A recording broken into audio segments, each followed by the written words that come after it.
Hello and welcome to this video where I'm going to be taking a first look at the Firemaple Star X2 camping stove. What I'm also going to do is carry out a series of tests, the very same tests I put my MSR Windburner stove through, and this is my go-to trusted stove. I've been using it for a couple of years now, thoroughly recommend it, but Firemaple have sent me this stove and I'd like to see just how well it compares to the MSR Windburner at a lower cost.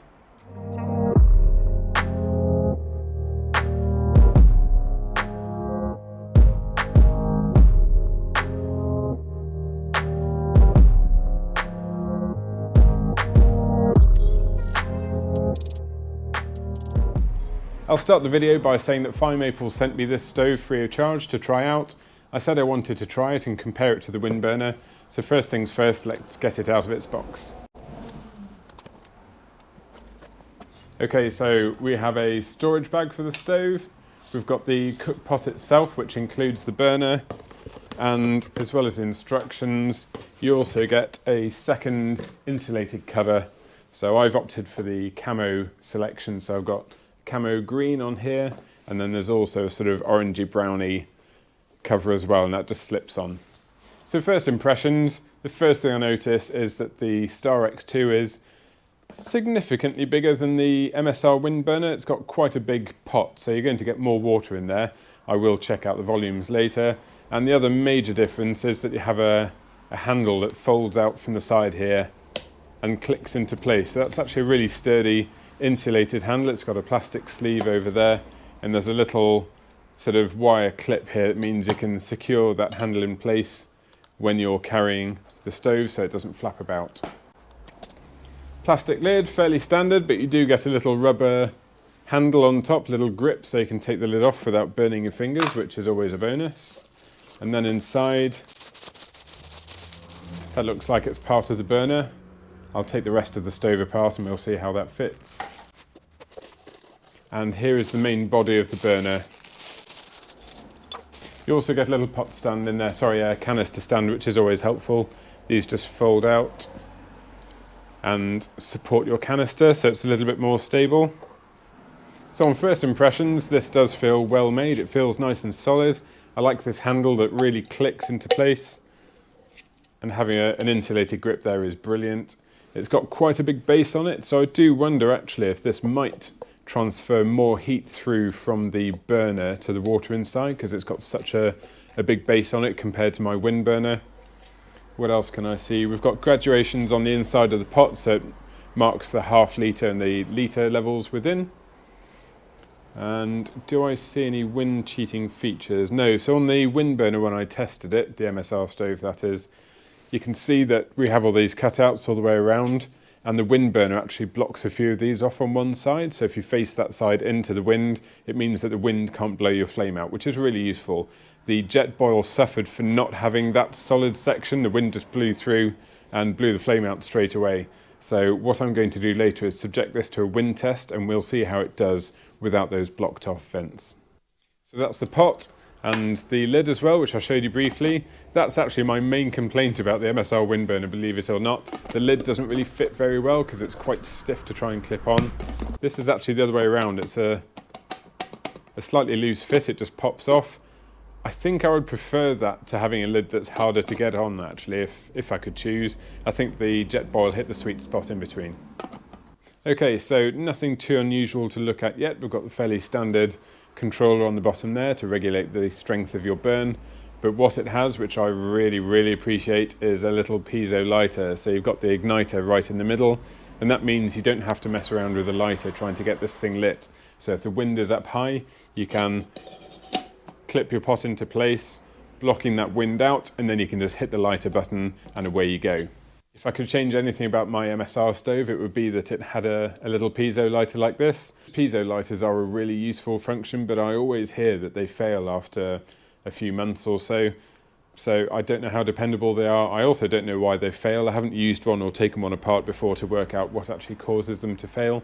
But when they're working, they're brilliant, so I'll give that a go in this test. Okay, so I wasn't expecting this little attachment. Firemaple have included this as part of the kit. And what you have is some pot stands up here, and you rotate these outwards, all four of them, and then that allows this bit to sit on top of the burner. so you don't actually have to use the cook pot. I don't think I've seen this before. So that's actually a nice little feature there. And that looks as though, yeah, that locks into place. So that's now solid, and you can have that on top of your canister, so you can use a standard pot or a pan on top of here. That's a really good feature. I'm now going to put everything back into the pot, and then I'm going to weigh it on the scales to see how the true weight compares to the claimed weight. The claimed weight is 630 grams, and I weigh it at 591, so that's 39 grams underweight.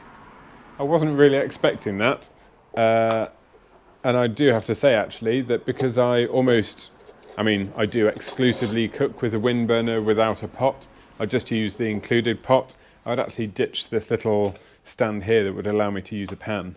So without that, it's actually coming in at 527, which I'm quite surprised by. That is lightweight. For comparison, the MSR Windburner weighed in at 467 grams last time I ran this test. I tried it again today, it's 468 grams, so what's the difference between those? It's only 60 grams difference between them, and this seems to have quite a big pot in comparison. Okay, so that is a first look at the Firemaple Star X2. It looks well made, it's got loads of volume in there. I like the features, love the piezo lighter, so it's almost time to try it out. If you want to watch my previous wind test I did, so I compared a 16 quid Van Gogh stove to a Jetboil flash to my MSR Windburner. I tested their boil times with water without any wind, and then I started adding wind to see how they all fared. If you want to watch that, I'll leave a link to that video in the description. It's 35 minutes long, so stick with it if you want to see all of the gnarly details, but basically it's a case of comparing different prices and different styles of stoves, and then seeing how the performance differs. So test number 1 was to boil 250 grams of water using a 170 gram gas canister, and I refilled the gas canister and the pot of water to the same mass every single time for repeatability. So test 1 was without wind, and then I subsequently added wind using my carpet blower fan, which is just off to the side here. So test number 1 is to boil 250 grams of water using 170 grams of gas. Let's see how long it takes.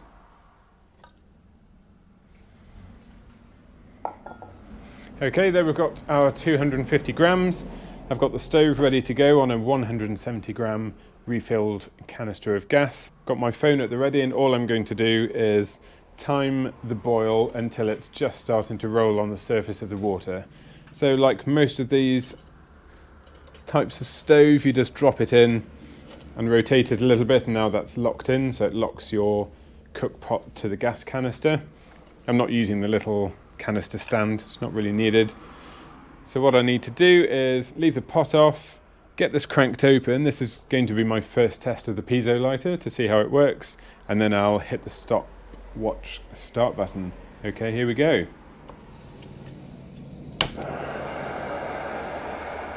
That fired up straight away. Make sure that's wound all the way open. That piezo lighter is really useful. So let's see how long it takes to boil 250 grams of water. Okay, we are there. So that has taken 1 minute 48.96 seconds, if you can see that. And what I'll now do is weigh the gas canister to see how much gas it took to boil 250 grams of water in 1 minute 48.96 seconds. It's really useful having these little insulated grips around the base of the cook pot, so you can actually take this off the canister when it's only just been really hot. That's weighing in at 167 grams, so it only took 3 grams of gas to boil 250 ml of water, which is actually quite good. That might not mean anything to you, but like I say, I tested 3 stoves previously on another video, so you can watch that video if you want to get a real feel for how it compares. But for this video, I'd like to compare the Star X2 Firemaple stove to the Windburner. So for each test, I'm going to put up the Windburner boiling time and the amount of gas used, and then you can compare the 2 stoves. Okay, so looking back at my previous results, the Firemaple stove has got off to a really good start, so it's actually only taken 9 seconds longer to bring that amount of water to the boil compared with the Windburner. And at this point, I'm going to talk about cost. So the Windburner right now, the cheapest price I can find from a retailer, and it is on a bit of an offer there, I think, it's £125 for the Windburner. The Firemaple Star X2 right now on the Firemaple website, if you use my discount code, which is outdoors10, apply that code at the checkout, which gives you a 10% discount, this stove is coming out at £39.28, so it's a third of the price of the Windburner. You do have postage to add on for them both, so it's I think $14 shipping for the Firemaple. Not sure about the Windburner, I didn't look into the retailer, but cost of the stove, you're talking just under £40 compared to £125, so that's a really big difference. And you could argue that you might expect to see a bigger difference in performance between the stoves. This is only test 1 though, so we've got no wind yet. Test 2 is to add wind, and on the previous test I added a simulated 13.5 miles an hour. So I've got my little anemometer here, which some of you who watch my camping videos will have seen before. So I'm going to just make sure I have the same wind speed for this stove as I did for the Windburner in that previous video. Okay, so what we have now is my carpet blower fan set up over to the side here. It's on a little remote control, so I can turn it on while I sit here. I've got 170 grams of gas, 250 grams of cold water ready to go again, so I'll get the pot clipped in, ready to roll. Now I've set up the fan so it's far enough away for me to have 13.5 miles an hour of wind at the stove, just like last time. So this is a replication of that previous test, and we'll see how the Firemaple Star X2 compares to the Windburner. Stopwatch at the ready. Okay, so we'll get the fire going, start the watch, and then start the fan.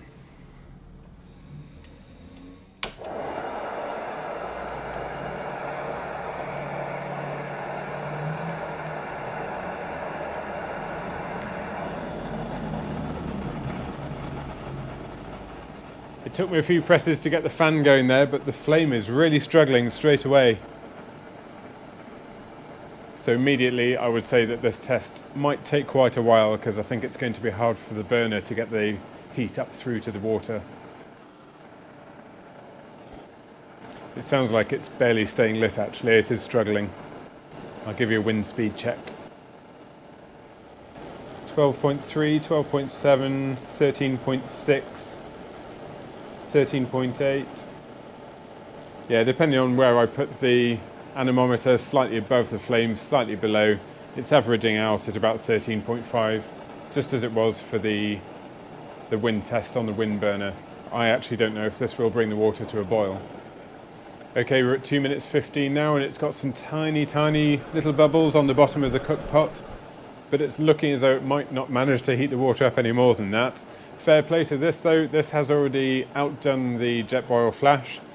This is only a £40 stove, but the Jetboil, as expensive as it is, it couldn't stay lit in this 13.5 mile an hour wind speed. So you've got to say that the Firemaple stove has already outperformed the Jetboil from a wind perspective already. Well, as you could see, the Firemaple was struggling there in the 13.5 mile an hour wind, but as I say, the Jetboil completely failed actually at that wind speed. It couldn't even stay lit. So Firemaple stayed lit. The water is steamy a little bit here, so there's clearly some warmth getting into it, so it has done better than the Jetboil, I would say. You could argue that you wouldn't really sit out in the wind. If the wind is picking up, then you wouldn't sit out with your stove. I have a little bit of an argument there, because the Windburner stays ignited and effectively heats the water in wind speeds over 25 miles an hour. So there have been some mornings where I've just sat out in the wind cooking my breakfast, and I've been able to enjoy the morning view while I wake up. So it depends what you want to do. For £40, I think this has actually done extremely well. It has all the features you'd want. It's got a handle, it's got an insulated sleeve, it's got a lid. I've put the little canister stand on now, so it fits into the little plastic canister stand as you would expect. It has an insulated grip around the bottom of the burner, which is really useful as well. And it's done everything I think I would expect of a camping stove. It does have quite a big volume, so I will pop up the volumes of the cook pot itself. So I'll show you the Firemaple Star X2 volume versus the Windburner volume. I'll just stick those on the screen now. I can see that this is quite a bit bigger, so it does weigh more than the Windburner. but you do get some more volume in there. So if you tend to camp with a friend or with a partner, or if you need to fit more into the cook pot, for example, this might be the stove for you. So this has been my first look at the Firemaple Star X2 cook system. For £40, I actually think this is a really good buy. I've got a £16 Van Gogh stove, which I reviewed in my previous stove comparison video. But on top of that, I had to spend about 25 quid on the pot to go on top. So for 40 quid, you're getting the pot and you're getting the burner, and it's got some genuine wind beating performance. It might not be as good as the Windburner, but it seems to be better than the Jetboil Flash straight away. Wipes the floor with my Van Gogh stove, which was 40 quid in total for the burner and the pot. So I would say this is actually a really viable first cooking system if you're about to try wild camping. Not everyone wants to invest over £100 like my MSR Windburner, but this, off the bat, this seems like it's going to be a pretty viable prospect. Like I say, the piezo lighter, maybe it'll last, maybe it won't, but you can always just take a lighter like I have to with the Windburner, or a little fire stick or something to get it going. So I hope you found this test useful. If you would like to buy one of these, I'll leave a link in the description. I would get a little bit of kickback from that if you choose to make a Firemaple purchase after following that link.